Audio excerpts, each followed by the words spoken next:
We're on. We begin. Mary already prayed, but let's pray first. Father, just be with us as we study Daniel again, this rather strange book, rather strange stories, certainly not familiar to most of us. So help us to understand these times and those places, and the issues that Daniel and his friends faced, and how you took care of them, and learn from that. In Jesus' name, amen. Amen. One of the things that struck me as I started to read through Daniel 3 is that you've gone through Daniel 1 and 2, and at the end of Daniel 2, you get the idea that whatever his name is. All right. When at the end of chapter 2, you almost might get the impression that Nebuchadnezzar has been converted. He says, "Surely your God is the God of gods and the Lord of kings and a revealer of mysteries, for you were able to reveal this mystery." If you remember,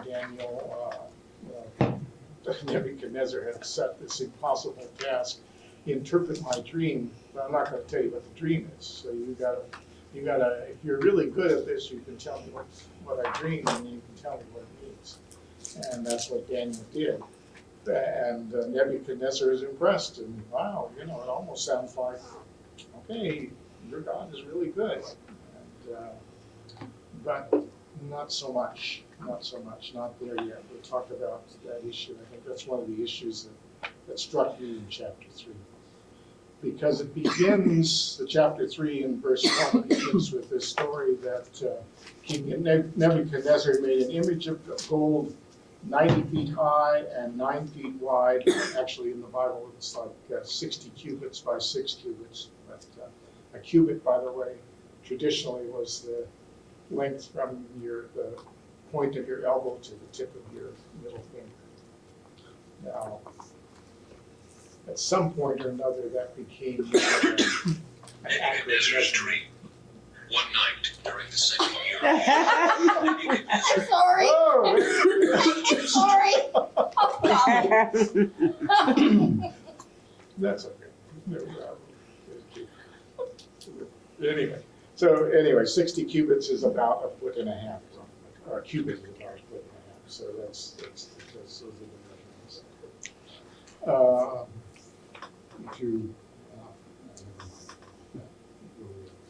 Anyway, so he set up this gold statue 90 feet high and 9 feet wide on the plain of Dura in the province of Babylon. Now, people have troubles with this. How could you have a gold statue that high? Well, in the first place, it's not very likely made of solid gold. Nobody does that very well, really, not anything of that size. It was probably made of a wooden frame and plated with gold in some way or another. And I put a reference in the footnote to even not the Ark of the Covenant, but the altar of incense. No. Yeah, the altar of incense in Exodus 40, verse 5. The gold altar is called a gold altar in one place, but it's not all gold. It was made of wood, plated with gold or covered with gold. So that's likely the case here. And also, as far as the height, very likely it wasn't a statue that in itself was 90 feet tall. 90 feet by 9 would be a kind of an unusual proportion if it's representing a human figure, because human proportion is about 6 to 1, not 9 to 1. 6 feet tall and 1 foot wide. We don't always fit that exactly, but that's a very good generalization. Anyway, so it probably was 90 feet tall because it stood on a pedestal of some kind, and they have found pedestals. Archaeologists have discovered things like that. So that's likely the situation. Anyway, he set this up and he gave orders, excuse me, that anyone who was anyone in the kingdom, from those who ruled over provinces, and that's a name that, we only find in the Bible or old books, satraps, satraps, usually refers to a provincial governor, a provincial boss. So they were high officials. So everyone from, let's see, what does it say actually? Satraps, prefects, governors, advisors, treasurers, judges, magistrates, and all the other provincial officials assembled. Okay. Now, I don't know if anybody has, if knows enough history to exactly determine what all those terms mean. These are trying to translate the Bible terms into English, modern English. But you get the idea. These are. We were wondering where you were. Hello.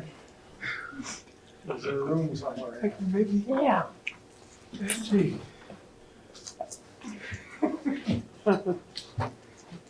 And, give him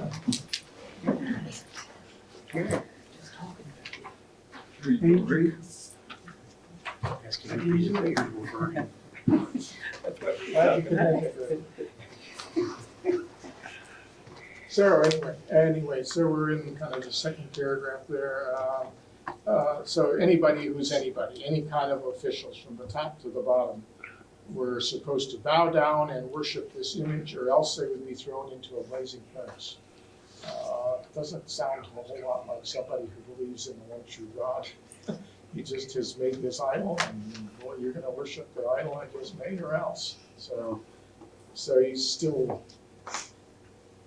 Again, we'll talk about that some more later. He couldn't help but acknowledge the greatness of Daniel's God. He couldn't bring himself to acknowledge him as the one and only God. I think maybe that's part of the issue. Lots of people and lots of cultures are kind of used to that there's lots of gods. And there's a God for this country, and a God for that country, and a God for this need, and a God for that. And to acknowledge any God as the God overall, it was often very, very difficult for people. And maybe personal pride or national pride. After all, we just conquered the Jews, and now is he going to say that their God is greater than my gods? Or, I'm the victor here. They're the captives. So that may have been an issue. It is just kind of striking, though, because on the one hand he says, oh, he's a great God, or maybe the greatest God, but we don't worship our own gods. Anyway. Or another issue that may have kept him is maybe fear, too. He's not going to, he wants to keep control, so he's not going to give anybody any suggestions that the Jews have a better God, and so maybe they're going to take over. He's going to keep his power in hand. Anyway, I decided to put some questions in here. So this is a thought question, and if somebody has some answers, that would be good. Have you ever shared the good news of, I guess let me introduce the question as you look at it. I mean, Nebuchadnezzar has received some proof about who God is, and maybe what he should do and how he should respond, but he's not really ready to submit to that and to honor that God. So, have you ever shared the good news of Jesus with someone who seemed almost ready to acknowledge him as their Savior and Lord, but couldn't quite seem to make that commitment? And the question is, why do you think they couldn't do so? And what are some of the reasons or excuses that people give for not committing to worship and follow Jesus? What are some things you've heard or maybe felt? If you've had a struggle with that, some of us maybe went through a time when we said, really? I'm supposed to worship Jesus? What's so special? So they might say, I don't have time, I'm too busy, or something like that. They're not worthy. That's what I Yeah. had labeled. Well, that's an interesting one. I mean, the person says, I'm not worthy. Okay.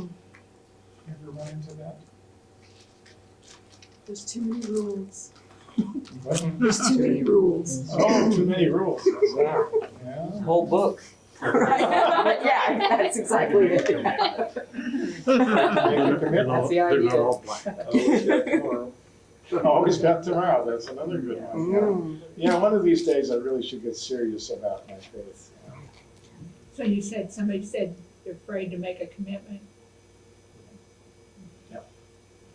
And some have a hard time thinking that there's only one way, one God. There's different ways too.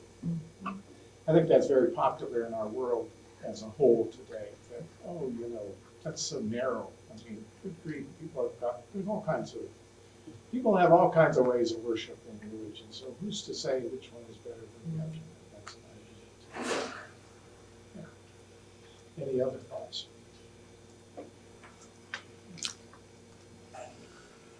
All right, so Shadrach, Meshach, and Abednego faced a difficult decision. And I put in the footnote, there's a question about this whole chapter, where was Daniel? Daniel doesn't show up in this chapter, so why isn't he involved in this? And there are three possible answers as far as I know. The first one is probably the best one, or the most positive sounding answer. Perhaps he was away on important business and had permission. He had a high office under Nebuchadnezzar, and maybe he was busy that day. I don't know. Or maybe he had permission from the king anyway to be absent. Or maybe he was so high in the king's favor that nobody dared complain about him. It still is a little bit unusual to think that Daniel wasn't there, and there's no indication of how he was, what he did, or how he was treated. But his three buddies, Shadrach, Meshach, and Abednego, and I can never remember their Hebrew names, so we always grew up learning about Shadrach, Meshach, and Abednego in the fiery furnace, and then the Hebrew names I have to stop and think about what they are. So we usually talk about them with the Babylonian names. Anyway, so they're the ones that stand out in this chapter, and they get caught. And a little bit, because, so I put this paragraph in here for us to ponder a little bit. They had recently been promoted to a high position of authority and responsibility, not as high as Daniel's. Daniel's was like, almost sounds like he's like Secretary of State or something in the kingdom. But these guys all had provincial, or had authority in some parts of Babylon, or Babylonia. But so now they're being asked to join with everyone else in this government to participate outwardly, at least, in this act of worship to a God who was no God. And in doing so, they would be disobeying the first and greatest commandment: "You shall have no other gods before me." And they were threatened with an immediate execution if they didn't participate. What should they do? It seems to me that it would have been tempting for them to say, well, we're not really being asked to change our religion. We don't have to worship in a temple. We don't have to deny our faith or our God. All we have to do is kind of bow down just like everybody else does. And nobody's going to notice us. And certainly, it's just kind of an act of devotion, and God will understand. And I guess the last one, which is the key that I wrote down, I think the key question when we are faced with this kind of thing is, will we be able to do more for God and for His people if we're alive than if we're burned to a crisp? Why should we give away our lives needlessly? And I kind of doubt this, but has anyone here ever been confronted with a situation where you were asked to do something not quite like this, but, bordering on worship that you would have felt uncomfortable with? I just can't. In a dream. In I a had dream? Oh, They were all lined up and soldiers were coming, they were on their horses and they were asking each individual if they believed in Jesus Christ, and if they said yes, they got stabbed and whipped.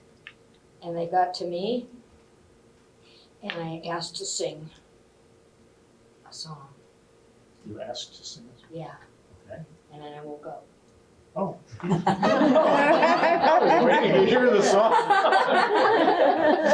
So are you? This was a long time ago, and I'm pretty sure I asked "How Great Thou Art," that song. Okay. I probably died after that. I But woke you up. woke up. But that dream, Yeah. it's as vivid as I had it last night. And it, wow, That would be quite a dream. yeah, it was. Anyone else have an experience like that? Where you felt like you're being pushed to do something that you don't, something involving worship, something you don't feel comfortable with? Well, this is a very small thing, but I had I was secretary to this controller, and a phone call come in, and I think she thought it was so-and-so, but it was somebody else. But anyway, she told me to tell them that she wasn't there. And she knew I did not feel comfortable lying.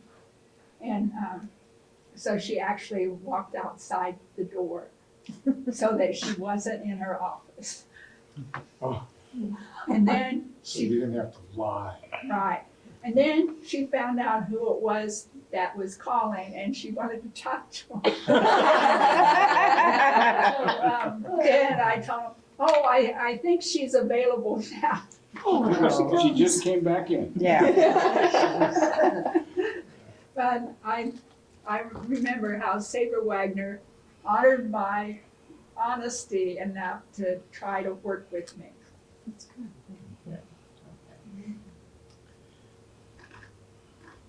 Well, when I read some of this, I don't recall that I ever was faced with this, but living in Taiwan 15 years and working with Christians in Taiwan, this kind of thing gets difficult for some Christians in Taiwan.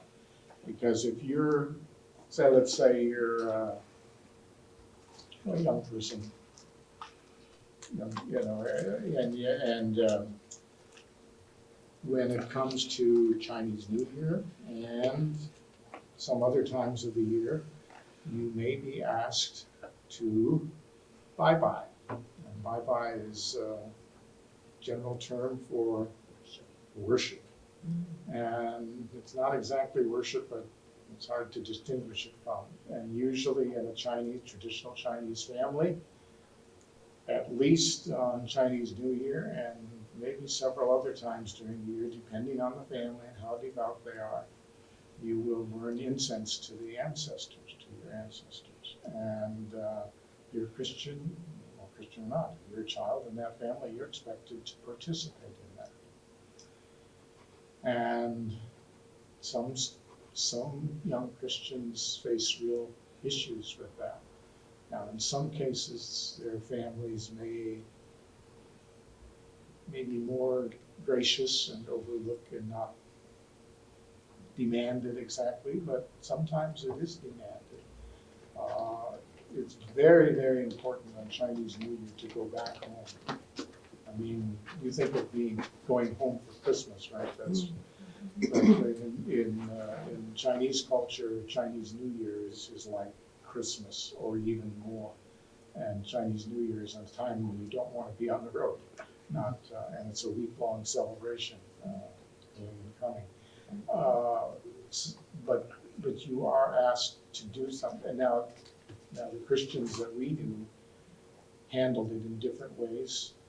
Some of them we'd go home and basically say, I can't do that, but I will help do everything, and serving the meal, doing everything, and cleaning the house, all the necessary duties.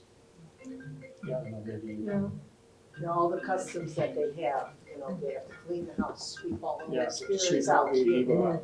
Yeah, and them, one thing that they would say, you know, I cannot worship, you know, I'm a Christian, I cannot worship, you know, my relatives, my ancestors, but I can honor them. I do honor them and remember them. And some of them say that, you know, that sometimes the families feel like, oh, you as a Christian are honoring our ancestors even more than bye-bye to them, you know, worshiping them, you know, and so they give a witness, you know, with their ways they can, but it's difficult because when someone becomes a Christian in a family, sometimes they get cut off from the family. You know. When I was in Romania, there was she lived in the United States, but she had been a Romanian, and she was smuggling Bibles to the different churches this was when Romania was still part of the communist bloc, and she eventually got arrested for smuggling Bibles because that was a big no-no. Most of us don't understand. I mean, I shouldn't say we understand, but we don't, never experience that kind of. Yeah. Pressure. There was a high school friend of mine, I was familiar with the guy, but he became a Christian, and his family's Jewish. They own this chiropractor place.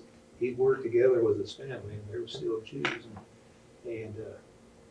But other than that, they disowned him. They didn't want no part of him, except in the business. They'd work with him, as far as I know, they never reconciled. My friend said that was such a shame, such a tragedy. They didn't honor his decision. He was an adult, but nope. That happens with some frequency. Jewish families can sometimes be very, very, I mean, becoming a Christian can be very serious for some Jewish families. The same for Islamic Islamic, yes. Yes. cut off. Yeah. And, you know, if realistically, if any of our children, I mean, your children had turned out said, I don't want to be a Christian, you know, it would have been hard for us to deal with that. We'd be disappointed, but I don't think we'd disown them. I hope we would, you know, but it's a hard thing to deal with, you know, your children reject your faith, whatever it is. So that's,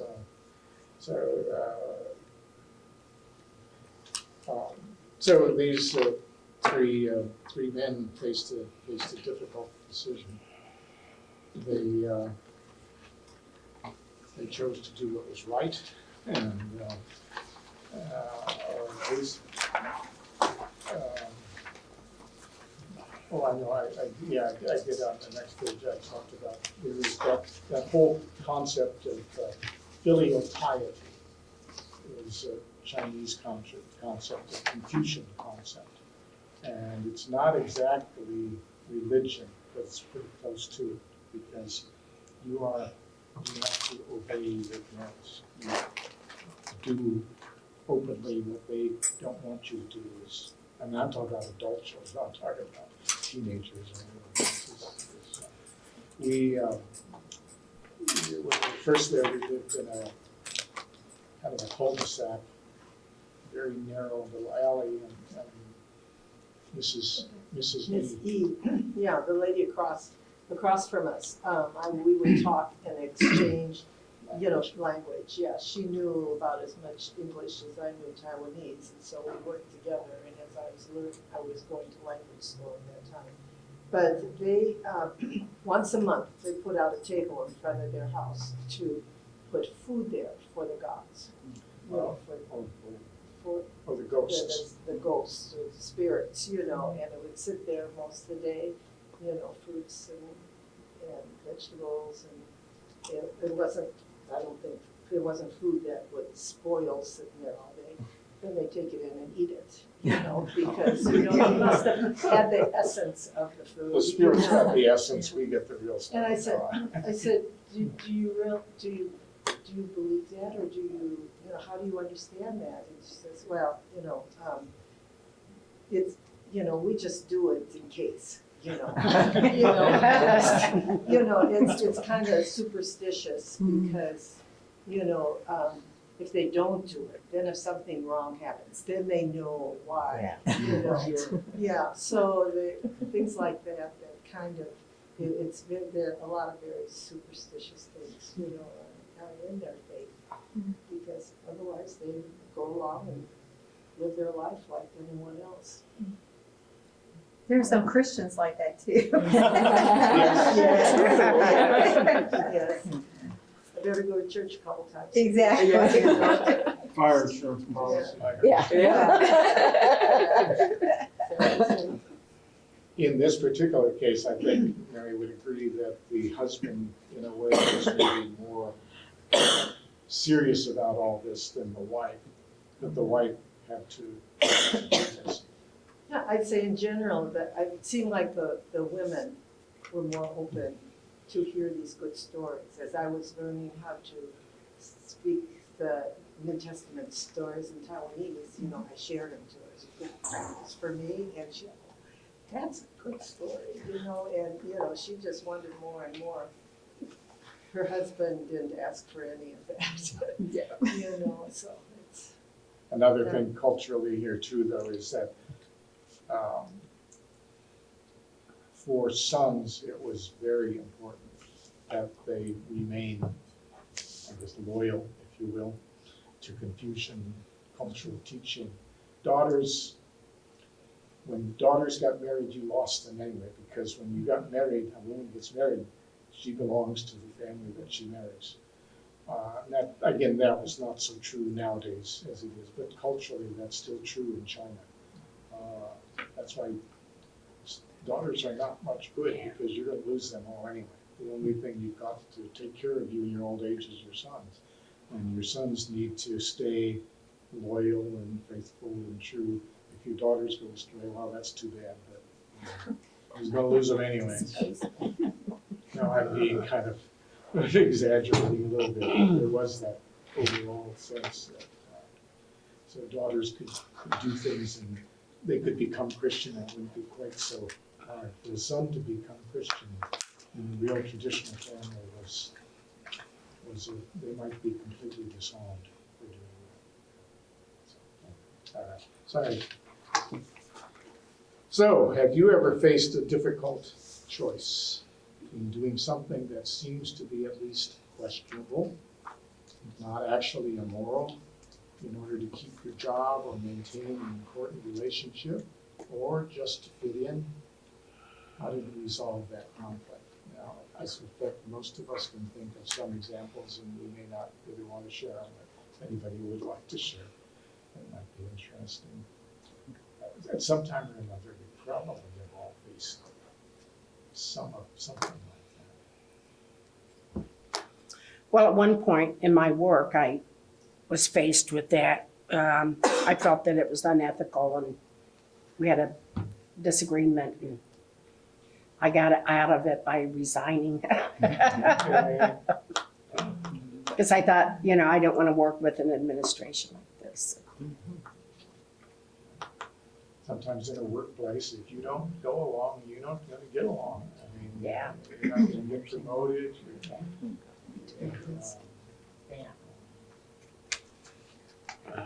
Sometimes the requests are more than you want to give.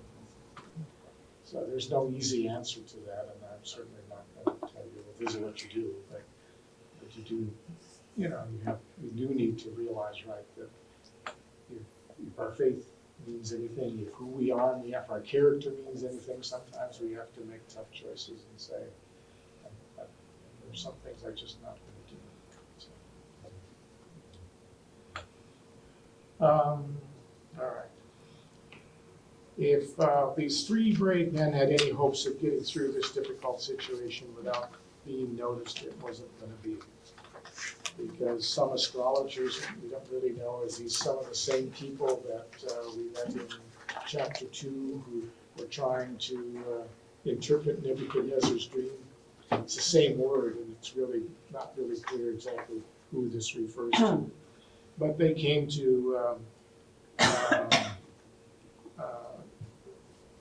Nebuchadnezzar and denounced the Jews. Well, you made this decree, but there's some people out there who aren't doing this. And particularly call attention to Shadrach, Meshach, and Abednego. They pay no attention to you, your majesty. They neither serve your gods nor worship the image of gold you have set up. So Nebuchadnezzar, although he had already gone through this, that makes him really mad, and he gives them one more chance. And he says, when you hear that sound, the sound of the horn, flute, and all the instruments, then you better be ready to fall down, or else. If you don't, you'll be thrown immediately into a blazing furnace. Then what God will be able to rescue you from my hand? But they already knew their answer. Oh, Nebuchadnezzar, we do not need to defend ourselves before you in this matter. If we are thrown into the blazing furnace, the God we serve is able to save us from it, and he will rescue us from your hand, O God, O King. But even if he does not, we want you to know, O King, that we will not serve your gods or worship the image of gold you set up. This is the statement that they're famous for. And it's a very strong thing. Our God is able to save us. And I think the key, though, to that statement in a way is even if he doesn't, we're just not going to do that. And I think that's a key for us. Not that we expect to face anything like that, or maybe never have, and maybe never will. But they say, well, even if he doesn't, when we face it, let's be honest, when we face a difficult situation, we may say we trust God to take care of us. And sometimes we can kind of imagine how he's going to do it, or we can think of it, but sometimes we don't really know. And God does not always tell us, or make it clear to us, this is how I'm going to get you through this. You just kind of have to go through it.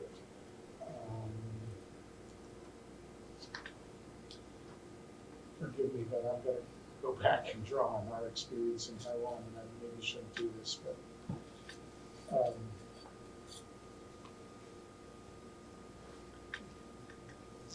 as some of you know, we left our sending church when we were in Taiwan because we had disagreements over doctrine. And that meant that we had, leaving our sending church, we were supported from the United States with mission funds. And so we resigned, and we no longer had that support. And we did not do this quickly or easily, and neither did we do it alone. There were 2 other couples that we were working with that did it at the same time, so we were in this together. And there's a certain strength in numbers and the camaraderie that's having up there. We're all going through this. But nevertheless, it was, we really didn't know how we were going to survive. We were confident that God would provide, and he did, yes. But it took a few months. It was a little spooky for a while. Yeah, there sometimes you wake up at night and said, what have we done? But God provided. We were both working. I was teaching preschool at the time before that, and I just increased my hours, for that during that period. But we had 3 boys we were putting through Taipei American School, which was not cheap. and so in terms of thousands of dollars of tuition. Yeah. And so God provided, but we never had the sense that we were supposed to come back to the States, that he had something there, and he did open it. opened up. And, you know, it strengthened our faith to, you know, there were some downtimes, and we did pursue different, I said, well, how are we going to be staying here and still serving? But, you know, he did open up the chance to, you know, serve in a large Chinese church, but with an English ministries that's there to minister to the Chinese, many of them that had come to the States to get their master's degree, and they became Christians over here. And they just knew the Christian words in English. And when they went back to Taiwan, they didn't feel that comfortable, you know, in the Chinese Chinese church, 'cause service, yeah. their religious language was all English. Yeah. And so, and then we also had Filipinos and expats there. And, you know, God did open it. And, you know, when you leave something that you've grown up with all your life, and you say, well, there are some things that we weren't quite sure about anyway, but, you know, we said, Lord, what else has to change in our outlook of who you are and how we are to minister? And it was, we were open to God at that time. And just, it was a blessing.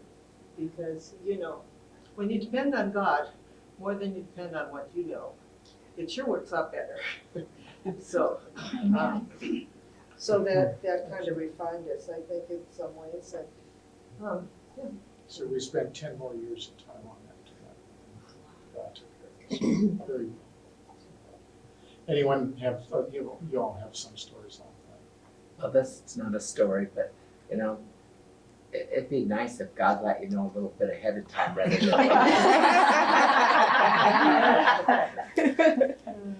Because you're right, it is hard sometimes to have that strong of faith. You know, it really is sometimes. Well, even now, I think we look back at that sometimes and say, how did we do that? How did we dare do that? But it was, there is strength in numbers and having a couple of other families, you know, that are going through something like this that made a difference. And I think, I really am convinced that when you have, you know, nowhere else to turn, and he, you know, he gives you that extra strength, you know, he it's not our doing, it's his, you know, that he gives you that strong faith to make it and keep going. Alberta Faust's, I think it's her granddaughter, Yes. is on a kind of missionary journey for a year that she decided entirely on her own. I'm getting away from everything and I'm doing this, and she's lots of different places around in the States that she's going to donate a month's worth of time to this place and a month's worth of time over there, and she had it all laid out, and it was like and Alberta read her letter to our class, and it was, you know, I'm going to do this and this and this and this, and I don't know how I'm going to do any of those things. I don't know how I'm going to provide for any of these things, but this is the plan that I have set up, and I'm trusting God will get me through all this, you know. And everybody's like, well, there's a leap of faith. I think she was only in her 20s, wasn't she? Yeah, I think so. So she's in that journey now, isn't she? I believe that she will be, yes. Or after the school year. That might be right, because she was resigning to wherever she was teaching. Yeah, so she's probably getting ready to start maybe June 1st, I don't know. I thought you were gonna say she had all this laid out, and all of a sudden her plan, God flipped her plans like it wasn't anything like I think so she too. wrote And down. that still could happen. It's still good, yeah, it's certainly still good. It might, you know, might be, you're gonna do this for 2 weeks instead of for a month, and you're gonna go do this or whatever. You never know. I was working full-time at Country Club Christian Church, and they called me in the office and basically decided to allow me to resign, but would they pay me to this was in September, would pay me to the end of the year, including my health benefits. And so I was preparing for ministry and meeting with the regions, to help prepare you for ministry. And I think I had just gone and met with them. And I knew I wanted to get some chaplain training. And so another person that was going to seminary, had gone over to the VA and for some chaplain training. And I decided I'll go over there and fill out an application. And the guy who was an Army chaplain, who was although they had already started for a couple weeks and are not really supposed to let anybody else in, he was very kind to me, and I hurried up and filled it out, turned it in, and this was on a Monday, and he had me come to class on Thursday. So it just moves so fast. And what I received there in credits, in a clinical pastoral education unit, took care of several hours at seminary, and they didn't charge me. The seminary didn't charge me any for those hours, which would have cost quite a bit at seminary. So it was really a blessing, and I'm thankful how that worked out. It's like leaving that job was the best thing that ever happened at that time in my journey. So sometimes it's something that you think's bad and you're crying, but it's good. Yeah. It's true. Anyone else? Anything to Joyce? Thank you, Joyce.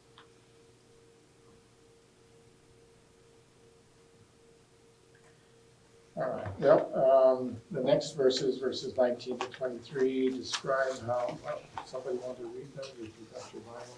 I don't think it's printed out here. 19 to 23. Then Nebuchadnezzar was full of fury, and the expression on his face changed toward Shadrach, Meshach, and Abednego. Therefore he spoke and commanded that they heat the furnace 7 times more than it was usually heated. And he commanded certain mighty men of valor who were in his army to bind Shadrach, Meshach, and Abednego and cast them into the burning fiery furnace. Then these men were bound in their coats, their trousers, their turbans, and their other garments, and were cast into the midst of the burning fiery furnace. Therefore, because the king's command was urgent and the furnace exceedingly hot, the flame of the fire killed those men who took up Shadrach, Meshach, and Abednego. And these 3 men fell down, bound into the midst of the burning fiery furnace. If you go online and look up pictures of what the fiery furnace looked like, the ones I found, they all kind of are shaped something like a big pottery, if you will, a big pottery. But I mean, with an opening at the top and probably an opening at the side. And the assumption is, as I put in here, that it was probably a furnace used as a kiln for making bricks or maybe for smelting iron ore or something like that. It probably wasn't, nobody knows, I don't suppose, but probably wasn't designed as an ordinary execution furnace. But It wasn't a crematorium. Wasn't a crematorium. But that's, this is what it was, and it was so hot that the soldiers who threw him in died and burned. And anyway, It's quite an ordeal. If you go online, and I was almost going to print off one, and I thought, oh, well, nobody knows that this is real. But if you go online and Google 3 men, what was the fiery furnace of Daniel? What is it like? And you'll see people's ideas of what it must have looked like. Get an idea if you want to do that. Anyway. The fiery furnace of the 3 Hebrew children, you mean? Yeah. What's that? That fiery furnace of the 3 Hebrew children. 3 Hebrew children, right. Not Daniel. Well, okay, but the book of Daniel. Okay, yes, in the book of Daniel. Right, 3 men of fire. Here you go. Thanks, Joyce. So anyway, okay, so that goes on, and then we talked about that. Let's see. Okay, I think I got to turn the page. Said it was 7 times hotter than normal. Not exactly sure how that was measured. I don't know. I kind of feel bad for these soldiers. Yeah. Right? They tied them up and threw them in. I mean, they were only following orders, but they all got burned to death. Yeah. The soldier has a rough life. Yeah. Don't sound very compassionate. Okay. So Well, measuring 7 times. Right? sometimes kings in those days and kings nowadays are not always compassionate. I'm king, and when I say jump, the only thing you can say is how high. That's the only question you have. All right. So then comes the miracle in verses 24, 25. Somebody want to read that? Then King Nebuchadnezzar jumped up in alarm. He said to his advisors, "Didn't we throw 3 men bound into the fire?" "Yes, of course, your majesty," they replied to the king. He exclaimed, "Look, I see 4 men, not tied, walking around in the fire unharmed, and the 4th looks like a son of the gods." All right. So now there's 4 men, there are 3 men thrown bound into the fire. Now they're not bound or burned, and they've been joined by a 4th one, who, in Nebuchadnezzar's words, looked like a son of the gods. And it's not clear exactly what he meant or understood with those words. But he certainly understood that something wonderful had just happened. And a little bit later, a short time before, he asked the 3 men, "What God will be able to rescue you from my hand?" And now he knows the answer. So there's praise, and he testifies, "Praise be to the God of Shadrach, Meshach, and Abednego, who has sent his angel," that's the word he uses, "and rescued his servants. They trusted in him and defied the king's command and were willing to give up their lives rather than serve or worship any god except their own God." So that's from verse 28. There is no general agreement on who this 4th person is. Was it just an angel, or was it someone more special?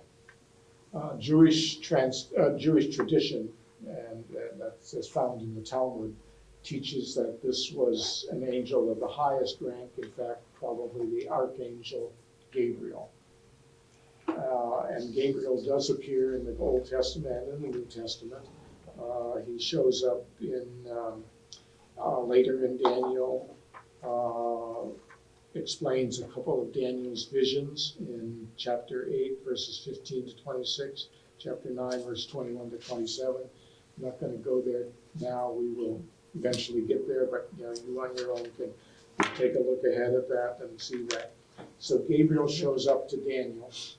And in the New Testament, of course, we know that Gabriel appears to Zechariah in Luke chapter 1, foretelling the birth of John the Baptist.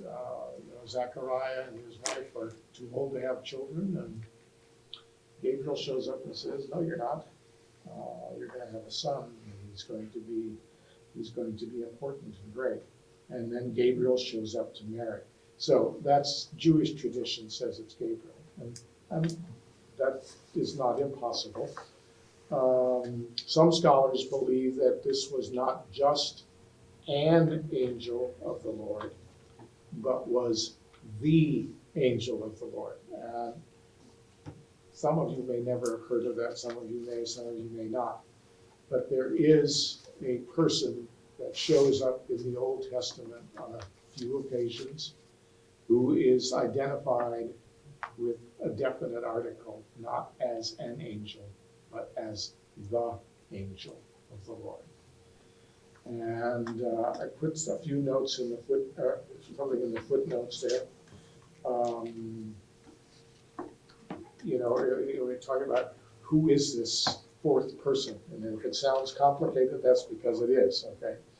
In the Old Testament, there is a person called the angel of the Lord who shows up at some special times, and one of the things that makes him stand out is he speaks as if he himself was the Lord God. First, as far as I know, at least as far as I understand, the first time he shows up is in Genesis 16, verses 7, when Hagar was cast out.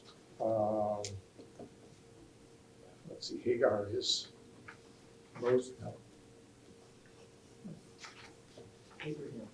Abraham, yes, Sarah. Okay, yeah, when Abraham and Sarah couldn't have children, Sarah said, okay, you can have a child by my servant Hagar. So she did, and they did. And that didn't go over real well with Sarah, and God, that wasn't necessarily God's idea either. And Hagar gets thrown out and is kind of left bereft.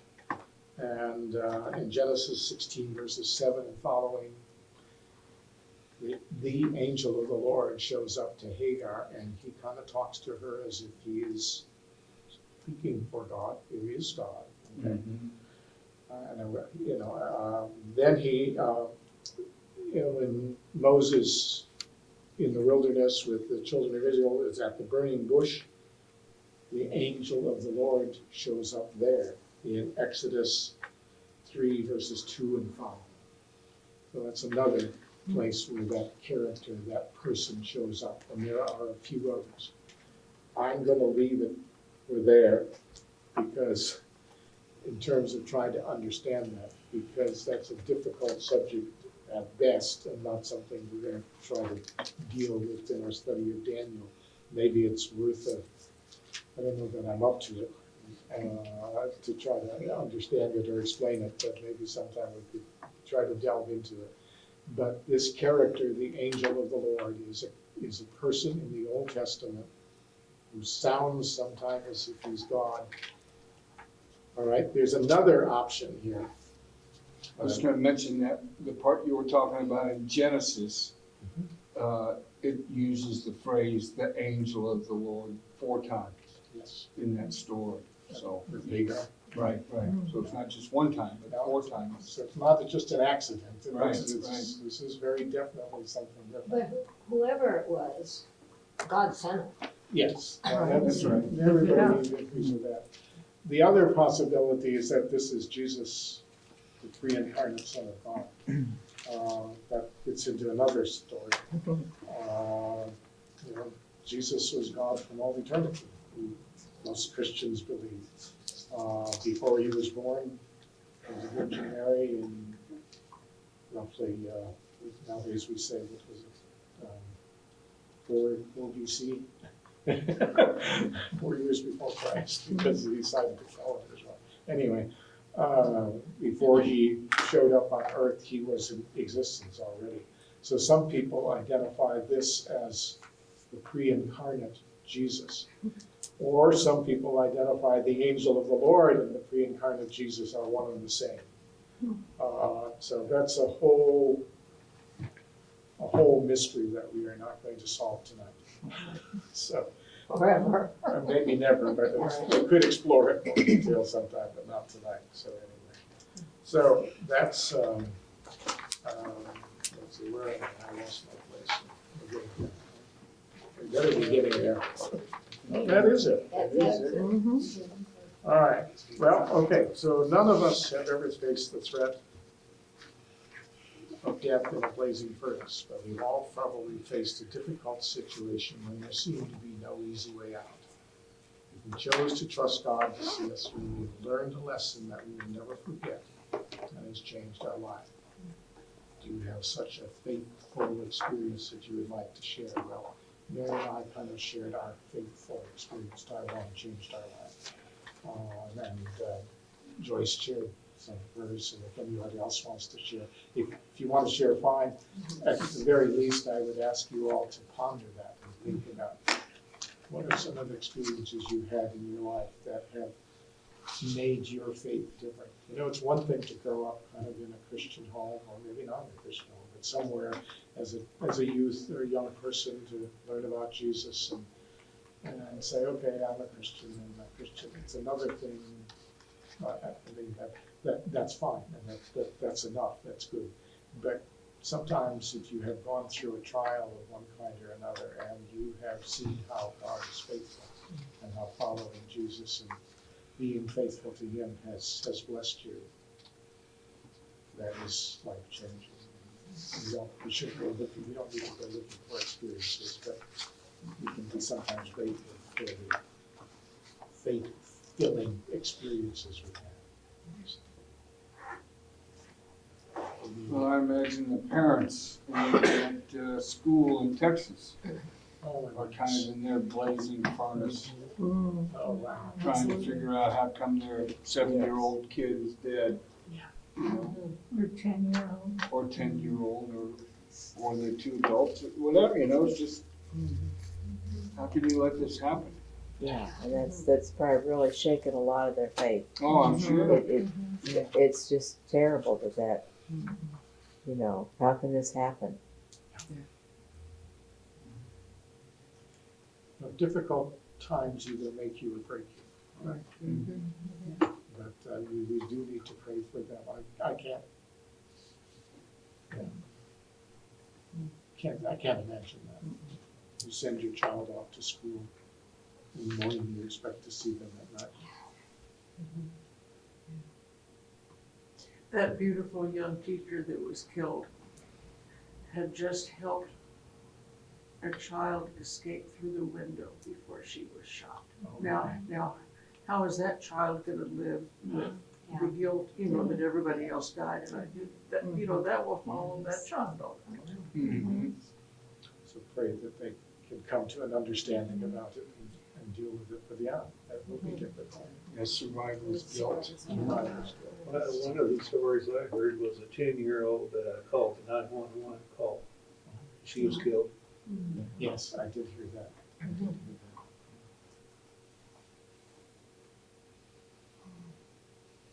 The devil really had that guy with the gun, had him right where he wanted him. So sad.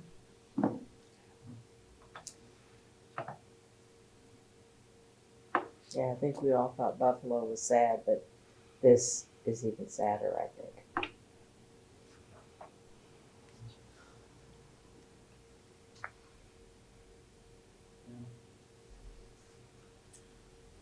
There's a lot of unexplained pain and suffering in this world. Sometimes we forget about it because things go along pretty much normal and okay. Sometimes, like in a case like this, or if something maybe not quite as large as this, but it's close to home, that we remember that our life is kind of on a thread in this world. At the camp out that I was at this weekend, we found out Sunday that there was someone who was having kind of a mental breakdown, and he had a gun, and he was ready to shoot. I don't know which camp where he was camped, and he was kept hush hush by the people who were in charge. But a friend of mine, she just said that she saw a scared, sad, frightened little kid and went and talked him down. And the police came, but she just walked up to him, and I just think that's just amazing. How old was he? He was in his 20s. Okay, not a kid. Yeah. And most of the people who are at the camp out don't know it, but I'm one of the people who does kind of the, not law enforcement, but I I help with things like that. And so I found out about it the next day. I was like, oh, I'm glad I wasn't on shift. And I'm really glad that Marcella was. Yeah, I mean, we just never know when someone's hurting so bad that they're just gonna blow up. That's why it's really nice to get to know everybody really well. It is, right? Relatively well. Yeah. You can see things in their eyes that they don't even have to say. Yeah. Yeah.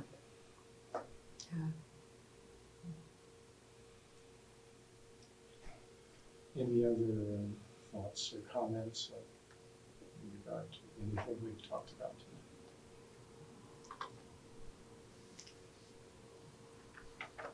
It is an interesting thing because once again, you kind of end up the story with, you would think that, well, now Nebuchadnezzar will understand that God is God.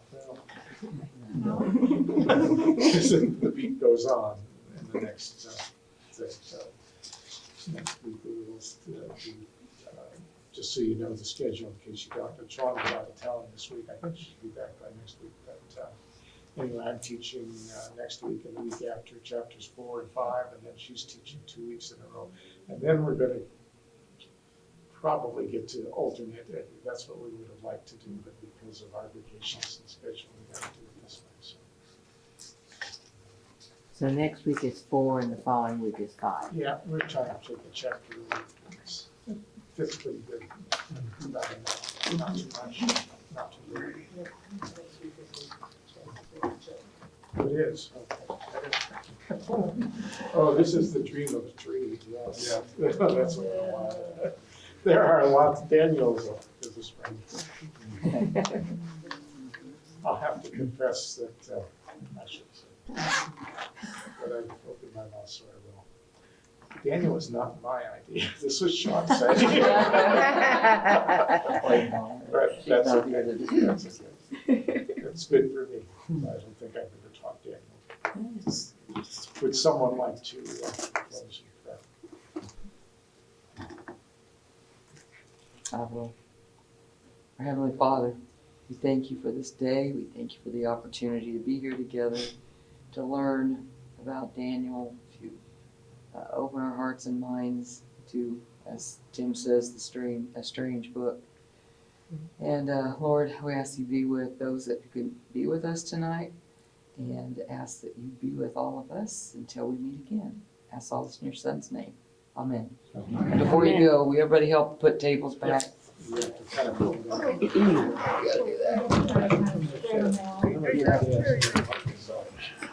Oh. It was right around 4. Cake. Not too much different than here. Okay. I'm gonna run to the office. Okay.